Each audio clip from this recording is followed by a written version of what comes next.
Welcome back, guys, to the SBENU Star League Season 3 here, down live at the Nixon Arena. I am Valdez. With me today is Moonglade. We just had Sue get knocked out by Deer in a best-of-5 series. A very surprising upset. Was not expecting that one. That's right, Valdez. Kind of a disappointing result as well. I think we've all been looking forward to having Sue and another Zerg into the Star League tournament, main tournament, but I guess we'll have to make do with Life, Rogue, all these other guys, and hopefully make it through. By the way, this song is from Inception. Is it? Yeah, that's the Inception song. But it's like a weird version of it. It was really cool. I liked it. I was loving the drums in the beginning. Maru, by the way, he made it in here, of course, because he's a badass. Well, he does get the seed from making the round of 8 of the Season 2. Right. Here, so. Yeah, he gets... Does he get seeded or does he have to qualify, Valdez? No, he was seeded. Yeah, that's right. Okay. That all makes sense then. Sora, on the other hand, this kid has made it through the gauntlet, and I'm very interested to see who he went through to get here. We're gonna take a look at Sora right now and see who he had to make it through. There's the young gun. He actually went through Sorry, Patience, Stalk, and then Stalk again to make it here. He had to beat the player coach Stalk twice after losing to SOS on the way. So yeah, not the hardest, but still an impressive beat. He's made it this far, but how is he going to fare against, dare I say, the best PvPer we have in Korea and the world? Yeah, this may actually be straight up the best player versus Protoss that we've had in a very long time. It's getting to that point, right? Because he can actually fight Protoss on any map, and he has this ridiculous style that is just so aggressive that it pulls him apart every time. He plays against Zest on Deadwing, and he's like, oh, this is my favorite map against Protoss, lol. He just stomps him. I guess it'll just happen, and I dare say we should see a 3-0 today, but we've seen crazy stuff happen so far. Anything is possible. Just Deer able to make it through over Sue, that was really surprising. Also, Journey, at least getting into Game 5 against Mountain Shake was able to win that one. Making him sweat for it. Here we go. 5 maps we have. Iron Fortress, Echo, Vani, Coda, and then Cactus. So, Sora banned Deadwing, which is very interesting. I think he's beginning to realize how good Maru is on that map, and he's like, nope, I won't even do it. I don't care. Yeah, well, hey, he's going for the smaller maps because of this. He got rid of the big Deadwing map. Doesn't want to play that big macro game with Maru. Maybe wants to go for the smaller sort of maps. But interesting that he leaves Vani Research Station in the pool against Maru, who is just so deadly with his drops and his multitasking. I think that's going to be a really, really hard map for Sora, unless he's got a very specific build to maybe end it before he even gets there. Maybe he'll try the Colossi Phoenix build. He's done it before. Yeah, you might be right there. All right. Well, there is Maru's hand from Season 1. Defeating Dream in that one. 4-1. He was the first player to do it. Classic was the second. Yep. We'll see who's the third. Wouldn't be surprised, man, if Dream makes it to another finals, to be honest. He is that consistent. I think he can do it. Yeah, well, guys, we're coming to set number 1 here in Match 3, Maru versus Sora, Iron Fortress, right now.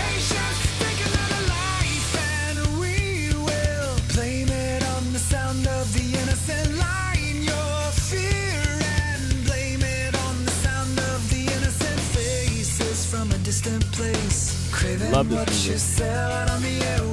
I'm loving it too, Moonglade. Let's jump into the game right now.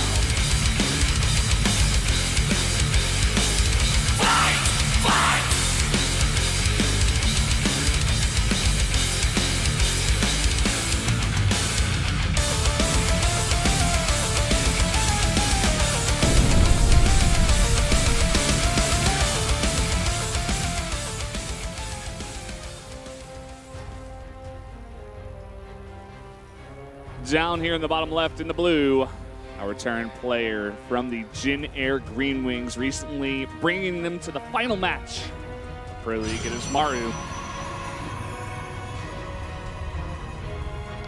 And up here in the top right, the Protoss challenger, it is Sora. Making it through that gauntlet now is up against a beast. We haven't seen Sora in quite some time. He comes out now and then. Usually a PvP specialist more than anything else. Yeah. kind of pokes out. There's like a sea of heads of nerds who are just like not quite good enough to be consistent to make like the top level of the individual leagues, but he pokes up every once in a while. He pokes his beak up. Yeah. Usually gets bopped right back down. Yeah. Most of the time. Do you know like the most successful run Sora has had? I don't imagine it was past like a round of I think it was 16. a WCG one year, if I recall correctly. Yeah.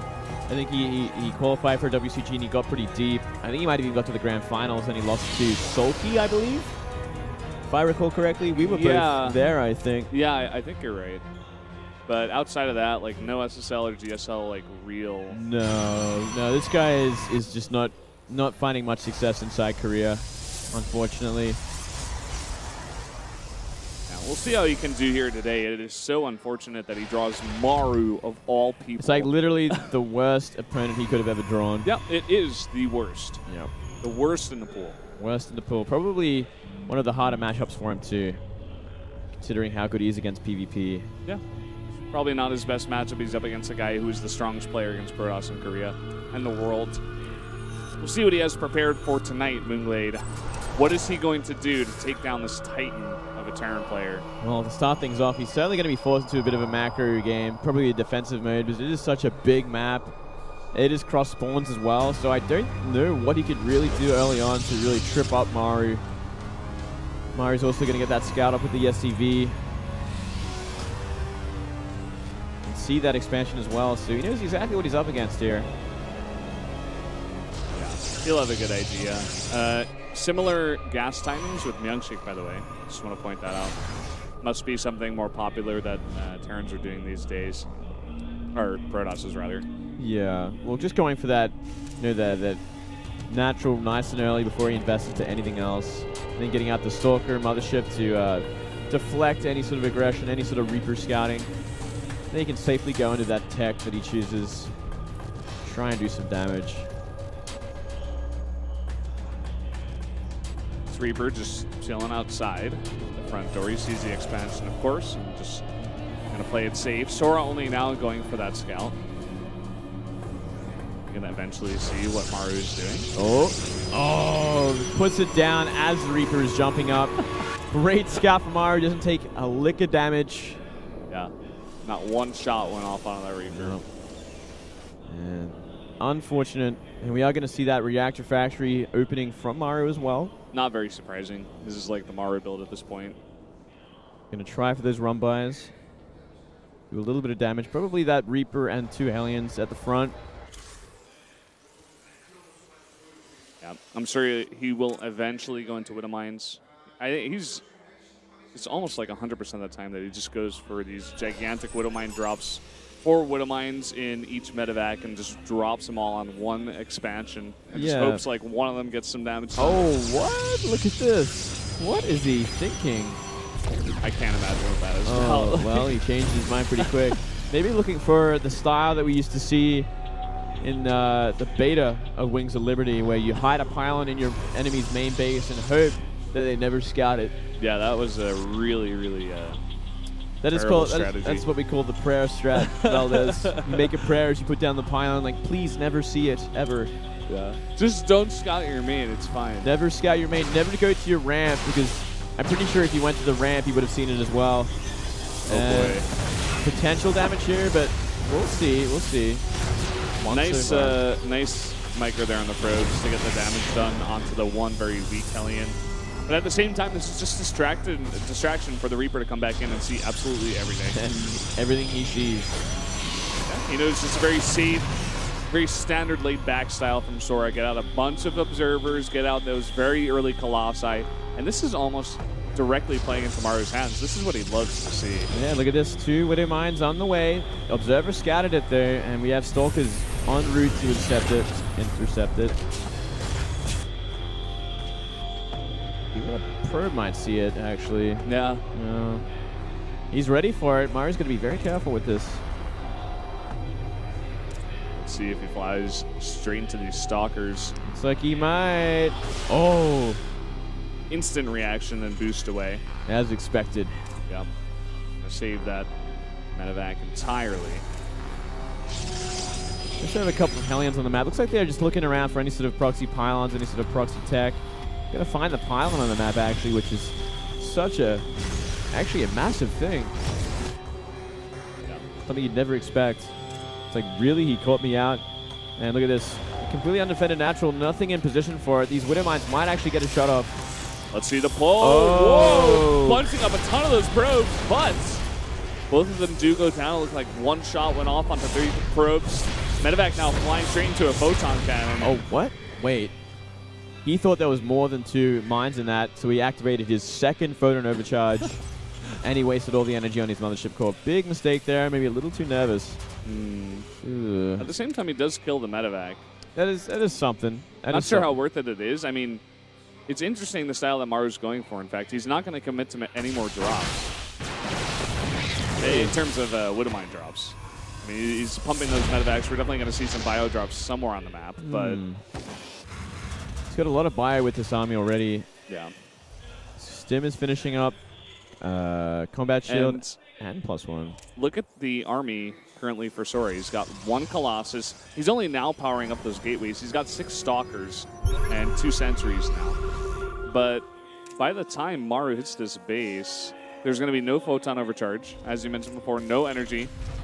Also, the army of Sora is way out on the map. He's got to be very careful about that, too. Yeah, he's got to be very careful at this point. But this is the most dangerous point for Maru. He's going to look for that army. He's going to try and take down that Colossus in a second. Yeah. And there's not really much to buffer for him other than 2 force fields. This is where Maru is different from Journey. He is going to commit to attacking this army straight on. Or he'll try to cancel that 3rd base, not allow the Protoss to get any momentum in this game. Here we go. He's going to start. And just look at the positioning already. Stims forward despite what he sees.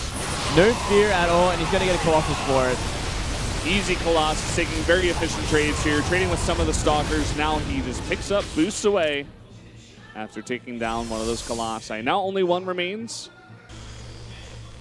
You know, maybe by the time the next attack hits from Maru, there will be 2 Colossi out, but I'm sure Maru's going to be just fine to trade once again. Yeah, just looking for these trades. If he can try and damage the Colossus count as much as possible while this army starts to get off the ground. Now that his production's fully up and running with 5 racks, like, it's just going to be a matter of time before he overwhelms. Yeah. The one interesting thing that I want to point out is that the Dark Shrine is about to finish, and I'm not sure if Maru's really got the buildings in his main, the defenses here necessary to hold this off. He's got 1 turret there at the natural. That's a good sign. Yeah, that's a good point, but that's it. That's it. He has nothing at his 3rd base that could help him out here. But let's see, because it is a big commitment as well that Sora has made to this kind of play. Like, obviously he has less units because of it, and this is not good at all. Well, that's going to be 2 free Colossus. Stimming in all these Marauders, going to focus them down immediately. Loses both of them for free. He gets the 2 Widow Mines down there on the ramp to zone out the rest of the Protoss army. They all get hit. A ton of damaged Protoss units trying to come in here and defend, and he only just barely do so. 3 DTs getting warped in now, so we might see a bit of a counterattack. It's on the left side of the map. Let's see if we can get some revenge here. This is like the only hope right now for Sora. Look at the supplies. 141 to 90. He needs to get critical damage done here to Maru's base. Yeah, even then, like, can it actually be worth it? Is it actually going to change anything at this point? Because the bio at the front of this base is going to wipe out everything else. Yeah, Maru may just be able to base trade if it came to it. He could just like lift his buildings and go for it. He probably could get away with it, actually. Here we go again. Found that Colossus. He's just got way too much stuff at this point. There's no AoE in this army. Just straight up gateway units. There are the Widow Mines blowing up most of the Protoss army. That is going to do it. Maru's going to take game number 1. No doubt about that. Down goes the 3rd base. Sora's going to stick around, maybe make something of it, but what can he really do? He's trying to make those DTs do immaculate work for him, but it's not going to work out. And as you can see, like, such the big difference between Journey and Maru right now is the Marauder count. It's such a different sort of composition that we're seeing here. That's the biggest thing. For any Terrans trying to learn from the best, you want to be watching this guy. No offense to Journey, I think he's got something to learn also from this guy. GG.